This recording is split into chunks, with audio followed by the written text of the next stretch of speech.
Baru-baru ini, Komisi Pengawas Persaingan Usaha atau KPPU mencurigai 97 startup pinjaman online yang melakukan praktik kartel bunga.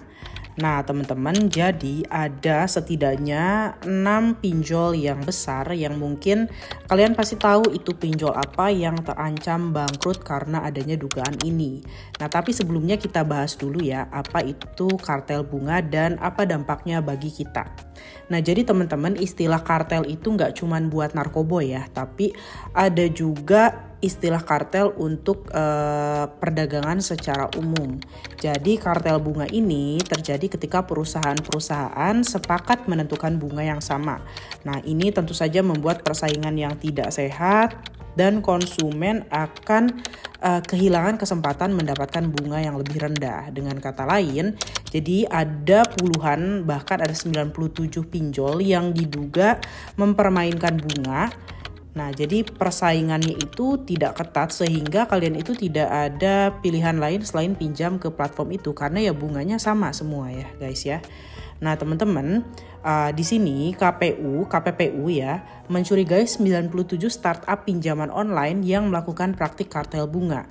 Nah, mereka menemukan bunga harian yang disepakati awalnya 0,8% sampai di tahun 2021 itu hingga 0,4%. Nah, kalau dugaan ini terbukti, tentu saja ini melanggar pasal 5 Undang-Undang Nomor 5 Tahun 99 tentang persaingan usaha. Nah, apa saja nih ya, siapa saja nama-nama pinjol yang diduga terlibat?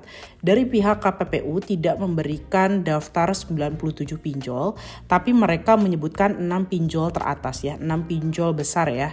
Yang pertama adalah Kredit Pintar, EasyCash, Asetku, Modalku, Kredifast, dan ada kami.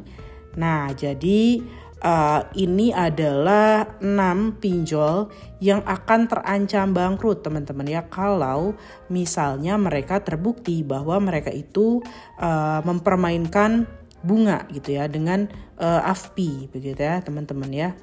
Nah kalau mereka terbukti teman-teman melakukan kartel bunga ini, maka mereka akan dikenai denda hingga 50% dari keuntungan, kemudian denda hingga 10% dari penjualan selama periode pelanggaran. Nah, kalian bisa bayangkan kalau pelanggarannya bertahun-tahun, itu kalau 50% dari keuntungan ya apakah mereka akan bisa terus bertahan ya teman-teman ya.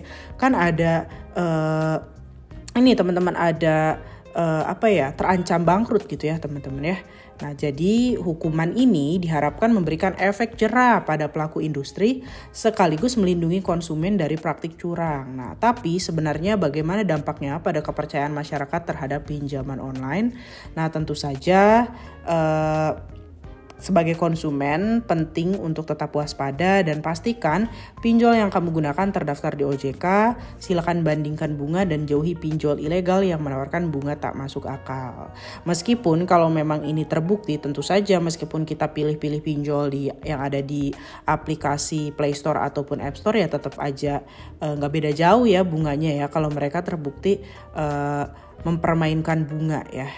Nah dengan adanya berita ini dari KPPU ini membuktikan bahwa hukum di Indonesia semakin tegas terhadap praktik tidak adil seperti kartel bunga. Nah, jangan lupa bagikan video ini agar kalian bisa membantu teman-teman kalian yang mungkin belum tahu mengenai hal ini dan betapa pentingnya memilih pinjol dengan bijak. Nah, sampai jumpa di video berikutnya. Semoga video ini bermanfaat. Sampai jumpa lagi.